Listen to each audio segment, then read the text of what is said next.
So good morning again, everyone. And you've got Tim and the Dungeon Delver, otherwise known as Florida Man, but he doesn't fight alligators. Do they actually get alligators in yards in Florida? I hear it on the news. Yes, it's unquestionable. If there's a body of water in Florida, it has an alligator in it. So what Um, you're saying is if I move there, don't get a pool. I mean, you can get a pool, a fenced off pool. You're gonna be safe. You're gonna be fine. But like, if you move here and you move on to water, Mhm. just be aware there's a non-zero chance that there's going to be a dinosaur watching you on a daily basis, hoping that you and your dog get too close to the water's edge. Okay. Absolutely going to avoid that. But that's not why we're here today. So we're talking about more upgrades to the Magic Kingdom. So there's been some announcements lately and changes to Disney World, and some blowback on the internet because that's what we do on the internet, right? Is pushback. Some people do. I try not to. That's not true. I have, but some of the blowback I find completely unjustified because I watched a lot of my kids were out of town with my ex for a week, and I watched a lot of Disney documentaries because the kids weren't here, and I felt like it. And Walt Disney himself, in a bunch of them, said Disneyland, and I'm going to include Disney World by guilt by association in that, will never be done. It will always be changing. It will always be different the next time you come. That was his goal. So when you see these updates and people losing their mind, like, oh my God, how could they change it? And that was the point, right? Disney didn't want you to have the same experience every time you went to the park. You wanted you to have something new. And Bill, you live not far from the parks. Is it That's correct. repetitious when you go, or does it tend to evolve a bit? So from the early 90s, early mid 90s, probably until 2020, we were fairly regular park goers. Our running Christmas gift, actually, from the in-laws, for many years were yearly passes to Disney. And when my kids were little, like, it's a summer day, wife's at work. What do you guys want to do today? I don't know. Let's go to Disney. I'd scrounge up 10, 15, $20, whatever they were charging for parking. And, we'd go to Disney and walk around. They understood it. We weren't going to blow like $300 or anything like that. But it was a good get out of the house. So I saw a lot of evolution at the parks over this time. I'm not at all a Disney adult, right? Like, I don't geek out about it. I don't have a million pins and t-shirts and Mickey ears from every part of the park or anything like that. But I did see a fair few changes over the years at the park. And it's funny because we were talking just before we went hot, the things that have changed over the park, the things that they've refreshed have been um have been interesting. But the touchstones at the park, Cinderella's Castle, Pirates of the Caribbean, the Hall of Presidents, It's a small world after all. It's a Small World, It's uh a small. the Haunted Mansion, Space Mountain, things like that. I don't think are ever going to change. They may give them a slightly new twist. I mean, Pirates of the Caribbean, they got a Johnny Depp animatronic in there. Space Mountain leans a little bit more to It's the been refreshed a couple times. it's been refreshed, but the fundament is still there. But the thing about it is like, I remember going a few times. See, here's one of the things you're going to find if you wind up living down here in Central Florida, Tim, is nobody in Central Florida owns a pool, a boat, or buys their own Disney tickets, because someone with a pool, someone with a boat, or someone who works at Disney, and you get in for free that way. So even back when I was in high school, when Disney was much smaller than it was, and they hadn't even experienced the Little Mermaid bounce that essentially saved the company in the late 1980s. Um, going to Disney, uh, there were a lot of rides and attractions at the park that if I'm being honest, if I'm being brutally honest, um, just didn't really resonate with people anymore. I mean, look, I had a soft spot for Mr. Toad's Wild Ride because my mom read me and my sister The Wind in the Willows. Um, and I liked it, but the last time I saw that ride in probably 91 or 92, um, it was falling apart. And it's Relatively speaking, I mean, for by the Disney standard, it was falling. I don't mean it was like, not by the oh, Six they're Flags standard, by the Disney standard. It's by a the totally exactly different world. no animatronics missing a head or Yeah. an arm or obvious dust cobwebs here and there. But I mean, Yeah. there's for those of you who remember Mr. Toad's, there's like a section where your little cart would push through a set of swinging doors, and those doors were completely munged. I mean, and Disney, my dad had a love-hate affair with doing jobs at Disney, which we won't get into right now.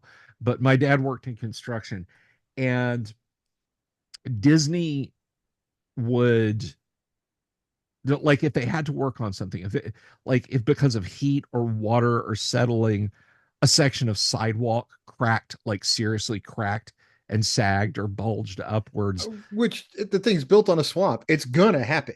Yeah, it's Right? gonna happen anywhere here in Florida.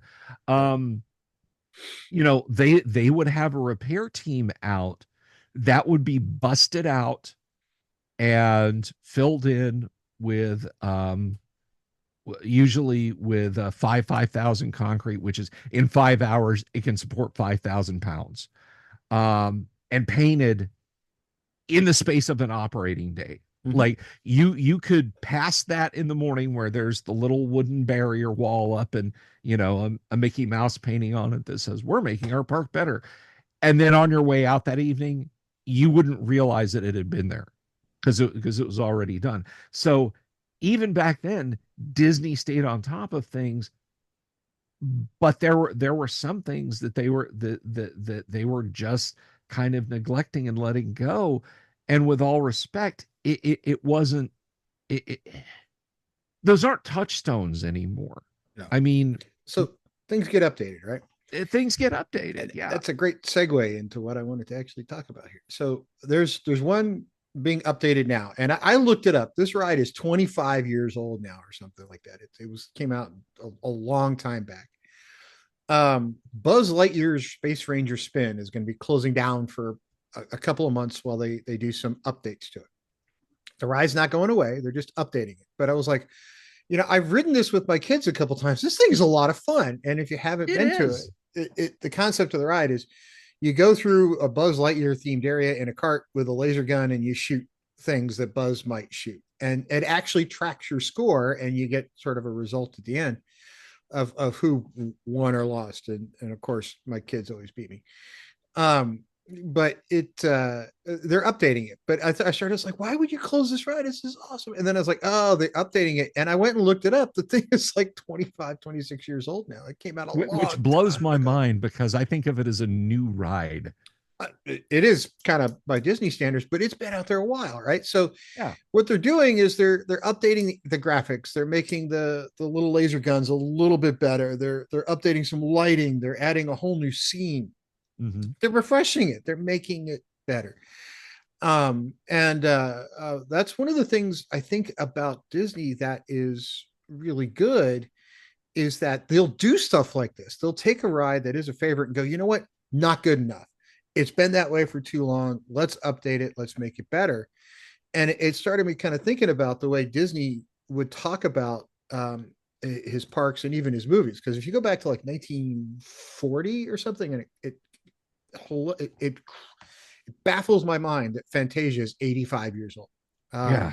Or yeah, 85 years old. It came out in 1940. Um, baffles my mind that thing is as old as it is. But what Walt really, first off, when it first came out, if it came out today, you know, the results of it being launched, there would be a bunch of internet people saying, "Oh my God, it's over for Disney," because it was not a financial success in its first run by any stretch of the imagination. No, It no. actually lost money.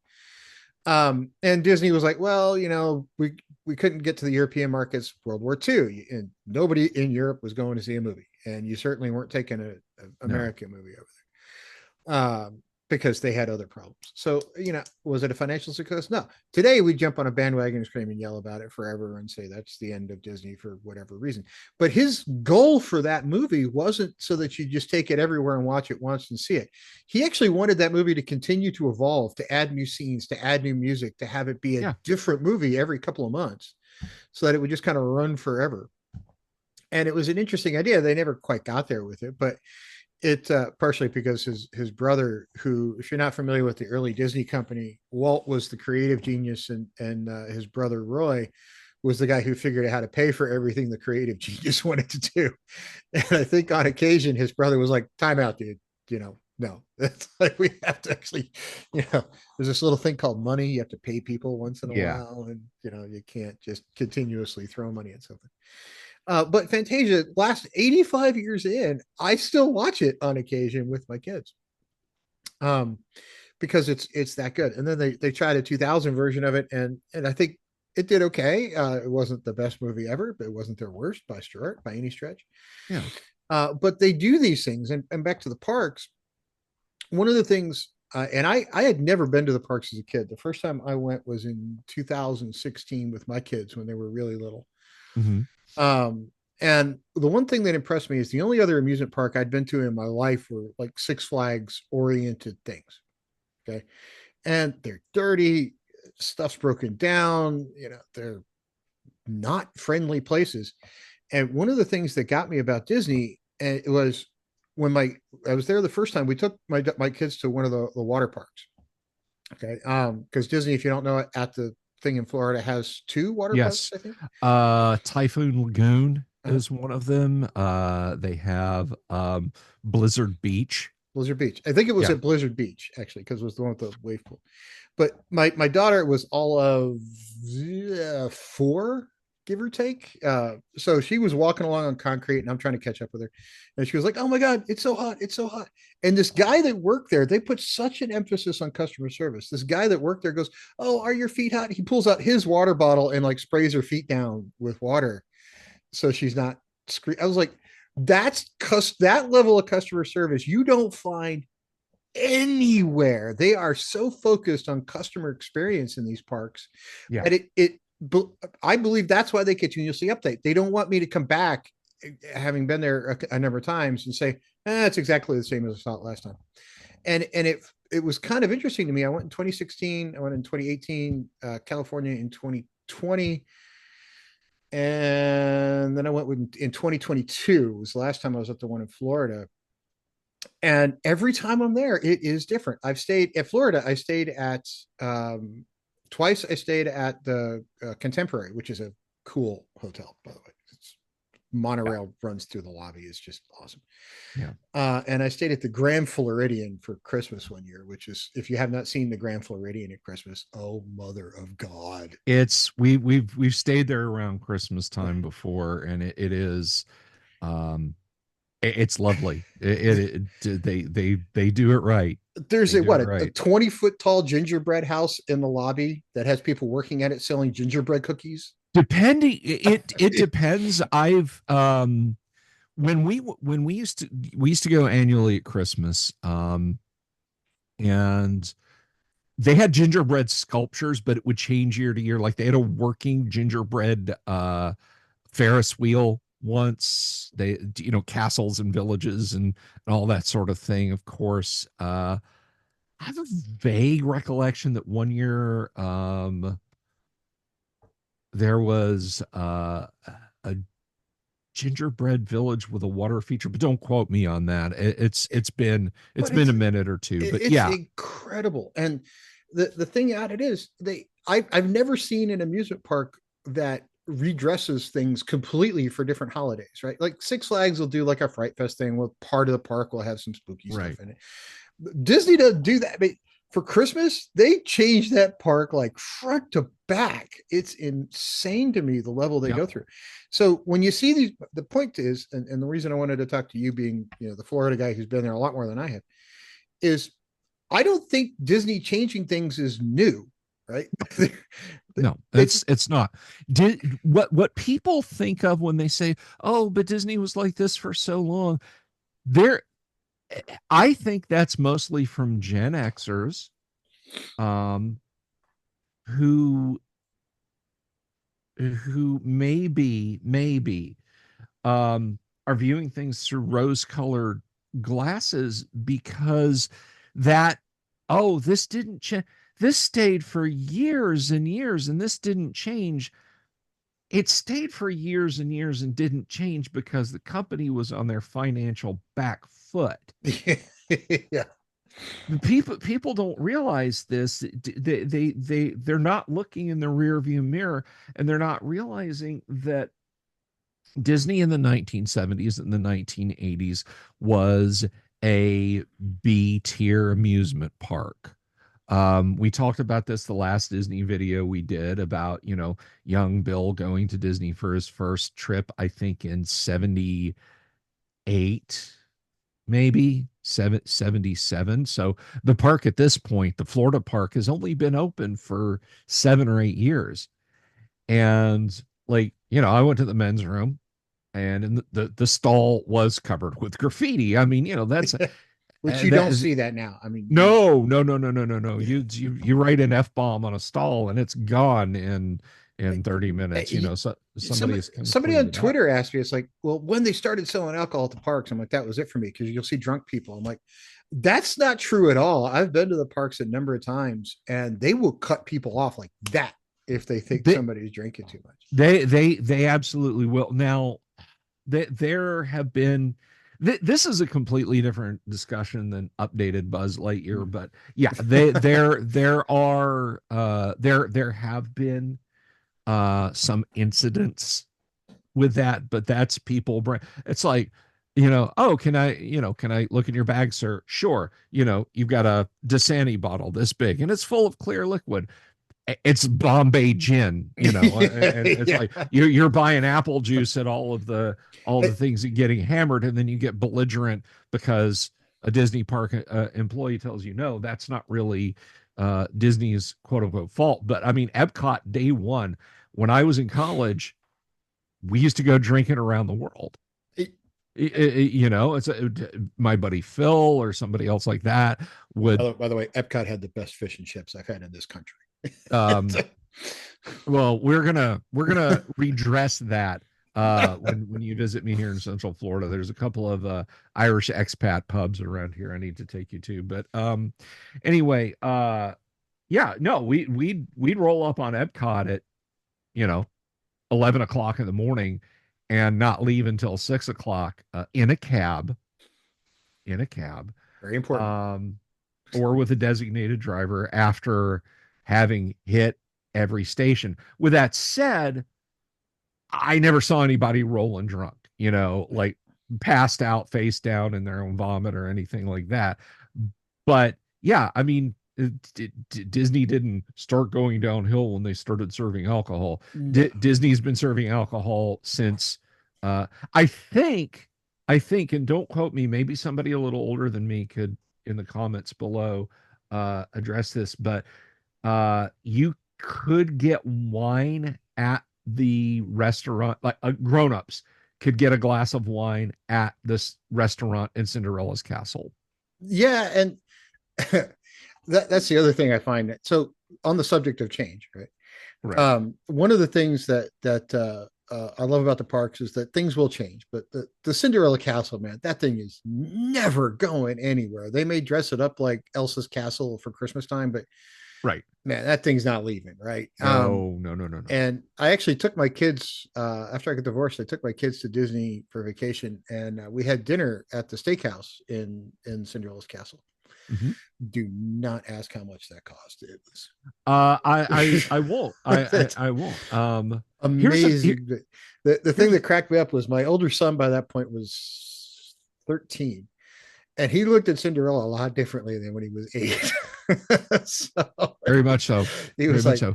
"Oh, it's Cinderella's castle. Yeah, let's go there." I was like, "Okay, buddy, calm down." But Now here's a piece of trivia, and folks might not remember this. Again, if you're of a certain Gen X age, speaking of Cinder, I think it was either in Frontierland or Cinderella's Castle, but they're actually, I believe, uh in one of those two places there was actually a smoke shop.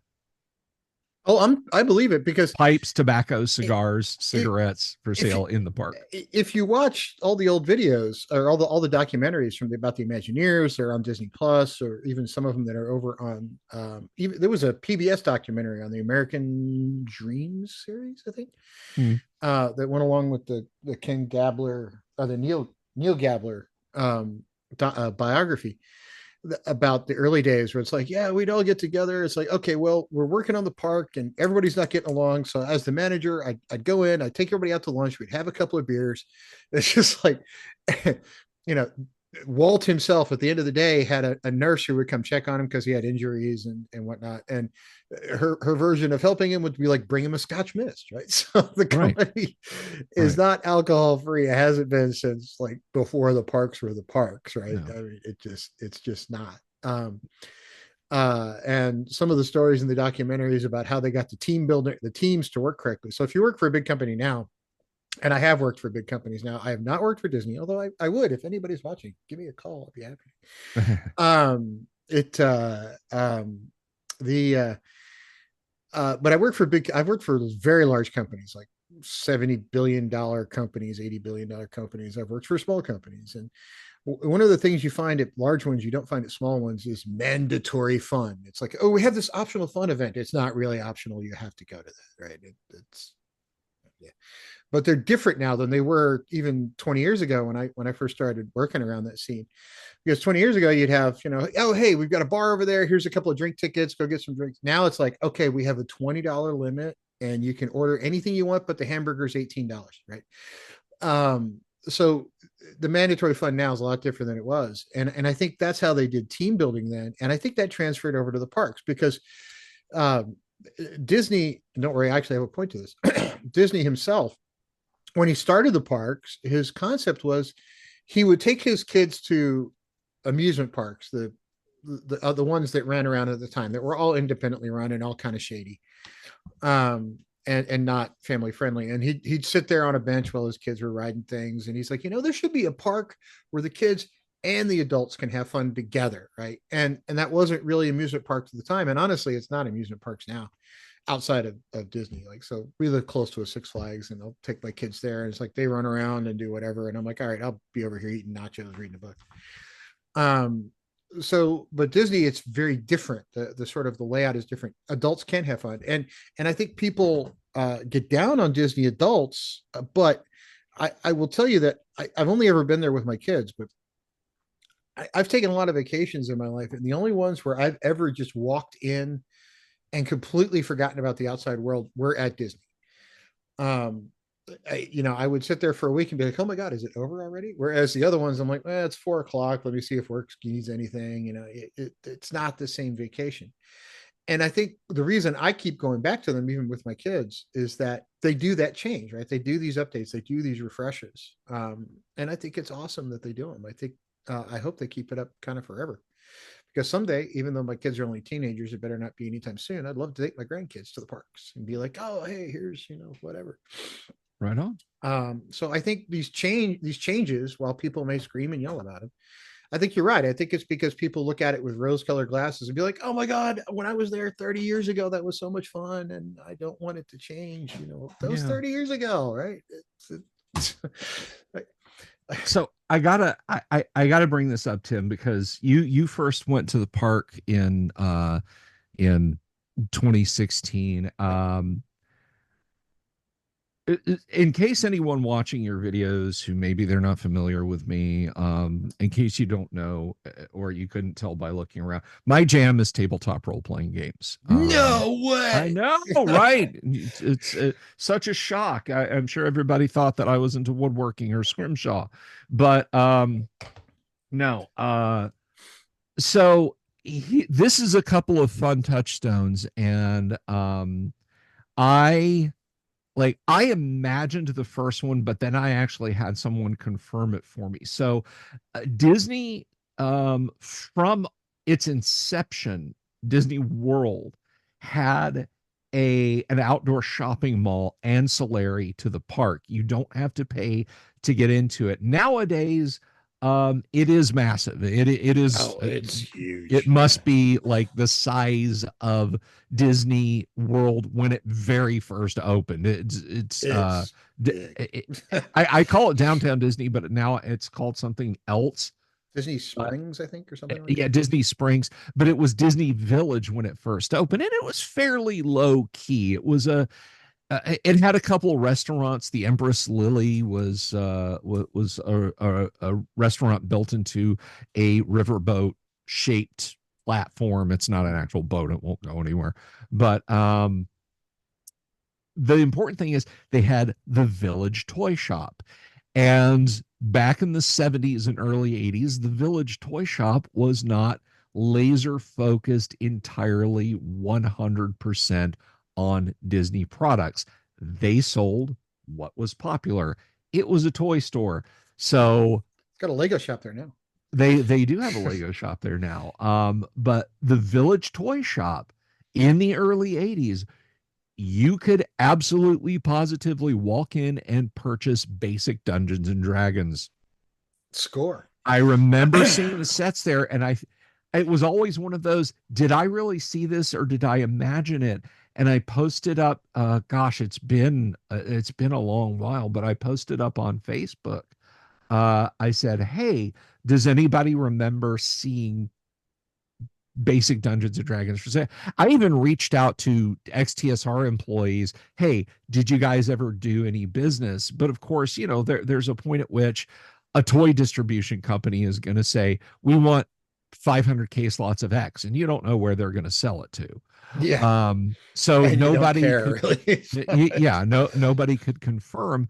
But finally, one of my viewers, and unfortunately the gentleman has passed away since, which is a real shame, but when he was a kid at about the same time that I remember seeing the D&D sets for sale, his family came down to go to Disney one summer, and they went to the Village Toy Shop. He had basic at home, and he didn't have expert yet, and he bought his turquoise boxed expert D&D set at Disney in the Village Toy Shop. Now, Mine's slightly out of reach behind me someplace. right, as same, mine's up over here, but Yeah. but and if that's where that stopped, that would be pretty cool on the face of it. But and this is an unfortunate thing when it goes to change, because now, of course, you can't buy Dungeons and Dragons at toy stores in Disney, which is a missed opportunity, if you ask me. But Yeah. The only place I've actually seen it outside actual game shops lately is Target, and they only carry the basic set, the sort of um, intro set. but but uh, until the late 1990s, um, so there's a part of Disney which, of course, has expanded hugely now. Now it's an entire land in Disney Studios. But back up until Disney absorbed Lucasfilm, um, you had the Star Wars Star Tours ride. And Which it I've was been on. It is freaking amazing. it is good. Absolutely I ridiculous. loved the original where you'd be flying through like the inside of a comet and stuff like that. I haven't been to the new one, but Disney did it right. They had a full sized AT-AT armature standing outside the place, a speeder bike you could sit on and get pictures taken. But you'd go in and you'd ride Star Tours, and Disney gonna Disney. So when you came out, you you were spat out right into Tatooine Traders, which The is gift shop. a which is a gift shop. And unfortunately, it's just out of shot.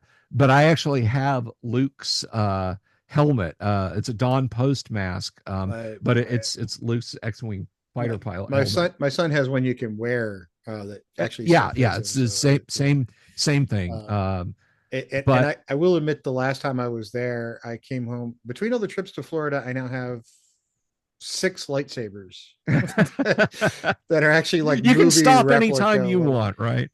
But Actually, I keep telling my kids next time I go back, it's Darth Maul, man. Although but the first time we went, my kids picked on me because they got um, Luke and Obi somebody, I forget who. But you know, good guys. And I of course got Darth Vader because I was their father, right? So I had to get Vader. And they were like, "But you're a bad guy." I'm like, "That's right, fight me." So I, you know, have lightsaber dueled my children many times. And unfortunately, they're getting bigger with longer arm reach now, so they can take me. But you know, what are you gonna do? right. So when you'd come out of Tatooine Traders, you could buy the stuff, which in the 1990s it was Star Wars, Empire, Jedi. That And um we had at not that had we did time, not have Jar Jar Binks yet. no Binks. Um at that time, West End Games, tabletop Mhm. RPG company, had the license to produce a Star Wars tabletop role-playing game, which is kind of mind-blowing that this relatively small company had the IP for tabletop Star Wars in the palm of its hand. Um, they sold West End Games Star Wars RPG material in Tatooine Traders Wow. up until uh West End Games lost the license, and Wizards of the Coast had it for a few years. But you could buy the core rule books, you could buy adventure modules, and you could buy boxes of Grenadier miniatures Wow. of Star Wars RPG stuff. So that's two times in the past when Disney has embraced the nerd side. And Kids and adults, right? They want to serve both audiences. yeah, They certainly do. And you know, if you were like anybody in the late 80s, early 90s, and if you played D&D, I mean, I play. I'm in Bill's game on Tuesday night on his channel. I'm in your Friday night Gamma World game mhm. as well. Most people who have played as long as we have, if you look behind Bill, that stuff's not props. That's all actual stuff. Yeah, this is my library of stuff that I game with. This is not like Yeah, I've had people say that is a really cool green screen, and I'm like, bro, this is you know, these are real books. I use these on a daily yeah, basis. they're not green screen, man. That's real Yeah. stuff. So, you know, we've bought these things, and I think it's interesting that Disney would carry that stuff and they don't now. But one of the things they've done over the years that old man Disney, when Walt was still around, and I think they've gotten away from a little bit, and maybe they should get back. And I don't want to get myself in too much trouble saying, "Oh, go back to your roots." But when Walt was around, he wanted to play on people's emotions as much as anything. He wanted to make people feel things. For instance, he wanted adults to be upset at the end of Snow White when Snow White, everybody thought, you know, when she's dead, right? So Right. he wanted you to cry over the loss of a cartoon character, and he achieved that. He was the first one to do it. Um, and you know, Bambi, when Bambi's mother gets, hope I'm not spoiling the movie for anyone, but at the end of the movie, Bambi's mother gets shot. You know, and kids would go to see these things, right? And they'd have to deal with that. Whereas now we tend to like, you know, at the end of the movie, everybody's fine and nobody really got hurt, and we solved every problem, right? There's no big angst, no big issue involved. And I think they're starting to get back a little bit to that in some ways, because I did go see the new Lilo and Stitch, and the ending is a little bit different than the animated one, and maybe it's darker, but I still think it's very good. Mm. But you know, I think they could get back a little bit more to the, hey, if you're going to make a change, make it to where you say kids can actually handle things and get these messages that they might not. And I think that's why early days, that core five, those first five movies, you know, Cinderella, Pinocchio, Dumbo, a few others there at the beginning, resonated with people from like age 4 to 94, Yeah. is because it didn't take out the adult messages. It did not get into what we now refer to as adult content, which is a much different thing than it was Yeah. at the time. And I certainly wouldn't take my kids to go see that, but it did get into adult issues, right? Loss of a parent, that kind of stuff. Pinocchio struggling to what's it mean to be a boy, right? What's it mean to be human? And those kind of messages, I don't think are lost on kids. Whereas now we go, oh, it's for kids. It can't have any message. It has to be, lowest common denominator stuff. And I think, I hope they kind of go back to a little bit closer to those roots eventually. Um, because I think some of the newer stuff doesn't really get you there. You can argue that oh, Avengers did it. Well, okay, but I think Avengers is more I mean, late teens and on. is Disney Marvel really Disney movies? I don't think it Yeah, is. it's not. I do not think it is. I think it's like, um you remember Touchstone Pictures. A lot of people don't Absolutely, yeah. realize Touchstone Pictures was Disney, but I mean, you wouldn't call Good Morning Vietnam a Disney movie. No, not at all. No, it's not, it's absolutely That not. I is mean, that was clearly just a Robin Williams right, movie. but I mean, Disney was very clear about the delineation between Disney and Touchstone, and I think Disney Marvel, at least when you talk about the big movies from the beginning all the way with Iron Man up until Avengers Endgame. um I never felt like I'm watching a House of Mouse production, you Right, know. right. And I feel like I'm kind of in agreement with you. Now, I mean, we could and probably should do a whole video about Disney Star Wars, because I think you and I probably diverge on a few things with Disney. But I maybe we can Um, discuss that I at the I appropriate I time. But have some definite. We should get a couple other people in for that one because yeah, I have some very specific thoughts about Disney Star Wars that are different than a lot of people, but still not necessarily. I'm not like, oh, it's Star Wars, so it's fine. That's not it at all. no, there's, I have there's strong feelings about Disney Star Wars, but yeah. the point is to get back to the thesis of today a little bit. Yes, Walt Disney wanted to change things. Fantasia was to be an updated roadshow film that would change periodically. New segments would be added, old segments would be retired and maybe brought back later to new eyes on old content. And I don't necessarily think that's a bad thing, but if something is not resonating with people anymore, I mean, then then You got to change it. It's like, then exactly, you've got to change it. And I understand the resistance to change. I mean, you know i have I have D&D books older than a lot of people who are my on in my audience, over on my YouTube channel. And I am very resistant to change of new editions, but that's a separate argument. mhm. But I absolutely get it. You want that stuff to be accessible. But there's things that just they don't have any meaning. To go back to the Wind in the Willows, I Mhm. mean, that kids don't know that anymore, No, and that's not resonant with them and, anymore. and Tom Buzz Sawyer. Lightyear is, Yeah, Tom Sawyer is not really known by anybody anymore because let's face it, the which is book does. unfortunate. It's Which yeah, but the book does have some issues that in modern day is not going to be welcomed in a lot of school mm, systems. okay, well, and again, Should those things be taught? Sure. Should it be kind of?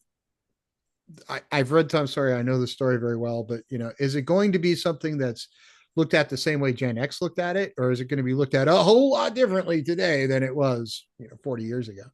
yeah, Uh, well, it, it's going to be looked at a little different.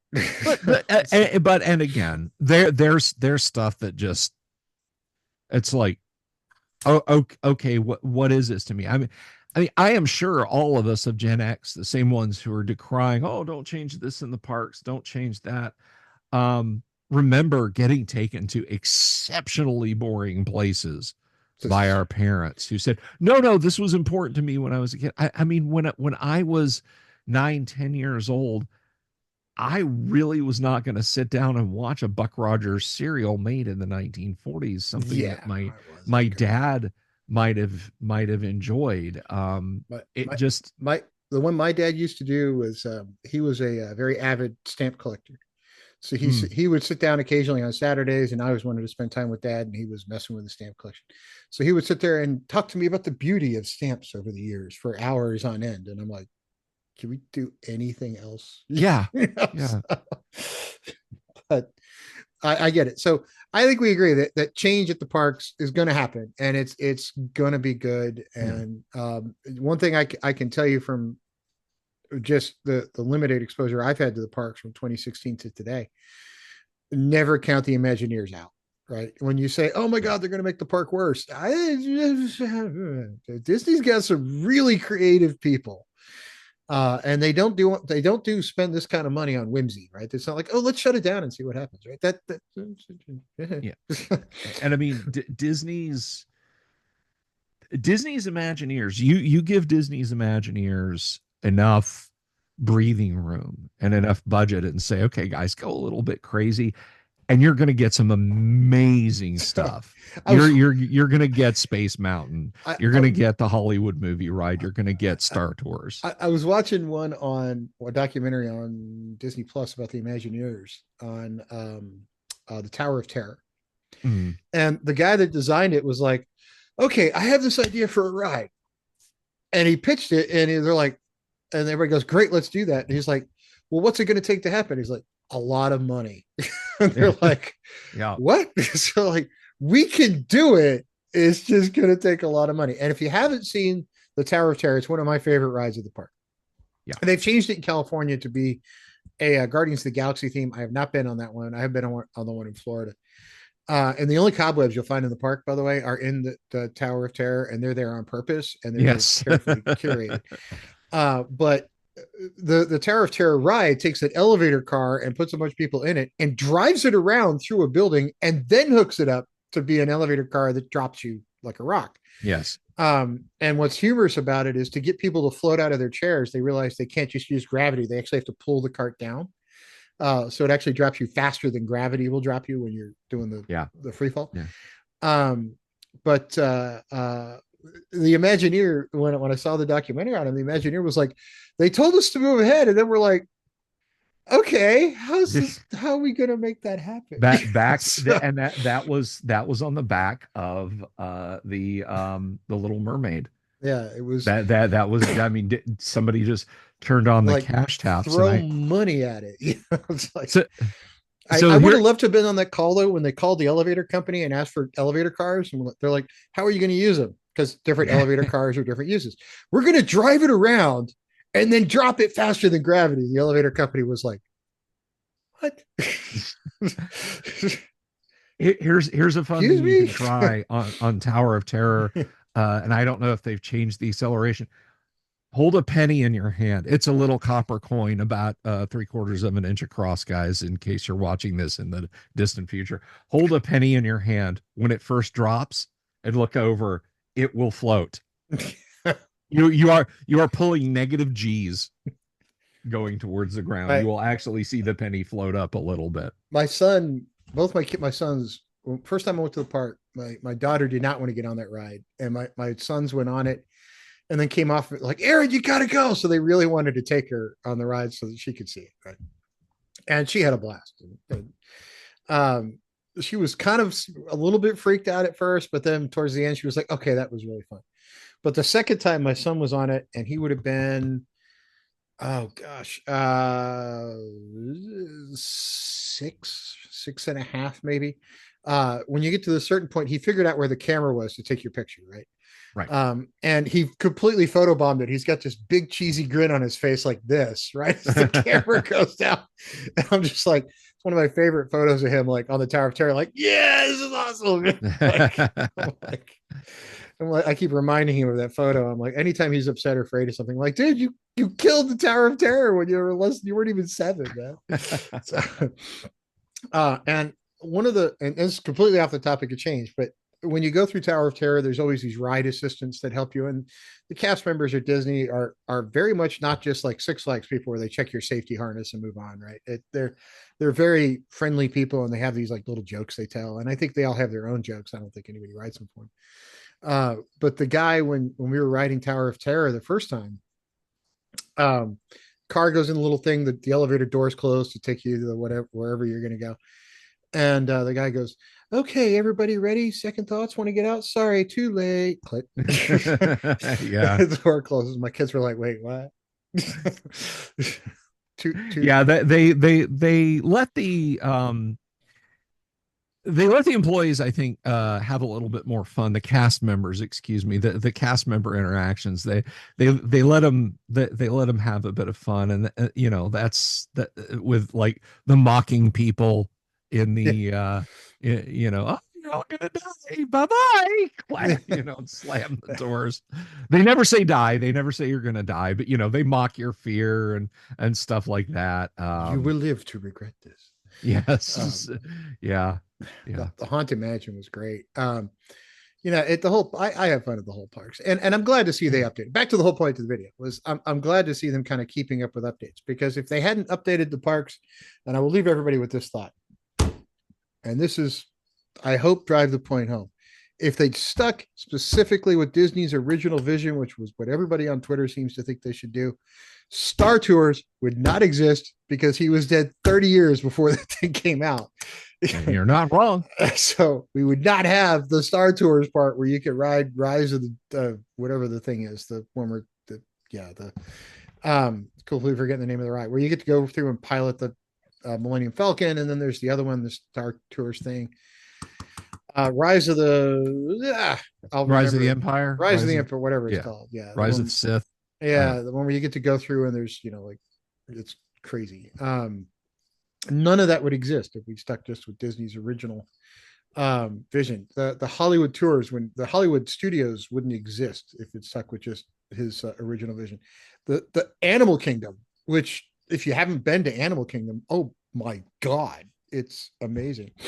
Animal Kingdom's a lot of fun. And the nifty thing about Animal Kingdom is, and I kind of say this with a bit of smug enjoyment, Disney can't really control what happens in Animal Kingdom. Like, if you're riding through the savannah part of the park, which, I mean, come on, I love the Imagineers visions and everything like that. That had to be the easiest part of the park. Okay, we need kind of a swampy, grassy plain.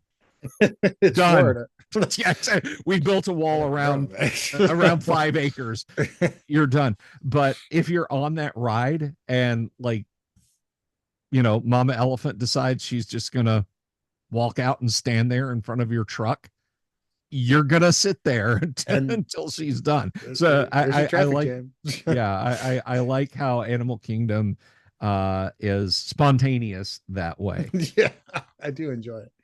Animal Kingdom is great, and there's a Bugs Life show in the Tree of Life that is just fantastic. Mm-hmm. And but anyway, I enjoy all the parks. I really do have a blast from there. And yeah, somebody's going to go, oh, I'll be able to afford to go, like, never. Yeah, they're expensive. I get it. And I've been very lucky to be able to go the number of times I've been. But it's also one of the few vacations I've ever taken where I got to the end of the trip and went, you know what, worth it. It just was completely worth it, because I left there every time I leave there completely relaxed. Whatever was stressing me out is gone. It just, it's a completely immersive experience. And people can pick on me and tag me as a Disney adult. I don't care. I still take my kids. So I'm not a Disney adult. I'm just a silly scientist, but it's nice to be able to let go and not have to think about things, because whether I'm on vacation in Hawaii or Aruba or any of the other places I've gone, you still have those pressures that you don't get to be rid of that when you're at Disney. you still have to think, you still think about things differently than when you're at Disney. Because when you show up in these parks, man, it's just your daily life is gone. Nothing remains of it. It completely disappears. And that's what I like about it. So I'll leave you with the last thought, Bill, if you want to. Last thought, Disney's going to change. Disney's fundaments are not going to change as far as uh again the anchor points. You're never going to go in there one day and, oh look, we've bulldozed Cinderella's castle to put up an attraction for the Pixar film Red. Yeah, good luck with that. Yeah. Yeah, you're not going to see you're not going to see uh Pirates of the Caribbean backfilled for Lightyear. No. um with that said, Disney maybe needs to lean back into making a more affordable experience for folks and back down off of the if you're super rich, you'll find a way to come here. I'm seeing that a lot more in entertainment, in video game pricing, in a lot of things lately, and I don't like the trend. And that is one of Walt's visions that I think they've stepped away from, because Walt wanted anybody in the world to be able to come here. It was going to be the world's amusement park. And I think the pricing has gotten away from that. But as far as changing stuff up and keeping it new and fresh and interesting, that I'm okay with it. Yeah, they're knocking out of the park. All right, so we'll leave it with that. Thank you, everybody. Check out Bill's channel on Tuesdays and Fridays. I'm on his live stream, so but he's there 5 nights a week. Yes. And I think tonight is a deep dive, as you're watching it on the same day. Yes. Deep dive on Temple of Elemental Evil. Temple of Elemental Evil. Classic mega module for first edition AD&D by Gary Gygax. So if anybody here watching me plays D&D, and a lot of my viewers do, I will leave everybody with this. I was at the library, and it has nothing to do with Disney, so I apologize to any Disney folks listening, but I think this is important. I was at the library in the town I live in yesterday, and there were these 4 kids playing Dungeons and Dragons. Okay. Arguing over a rule. Imagine that. Somebody couldn't remember a rule. There was a rule lawyer at the table, and he was saying, no, it's this way. No, it's that way. And I'm 2 tables over reading a book. And I was like, I get up. I'm like, guys, I've been playing since 1982. What's your argument? And they're like, how long? It's like, 82. I was like, whoa, you're older than my dad. I'm like, oh, just stop and tell me what you're fighting over. So, and it turned out they were home brewing a game because they didn't really like the new edition. Okay. So they were home brewing a game, and what they were home brewing sounded a lot like first edition. So I'm like, dude, drive through RPG, go download the original books for next to nothing. You're basically playing first edition, because they all thought there were too many saving throws and it was too hard for characters to die. And every once in a while, there's an annoying one you want to kill off. I was like, okay, good. Let your hatred flow through you. And I was like, you homebrewed first edition. That's all you did.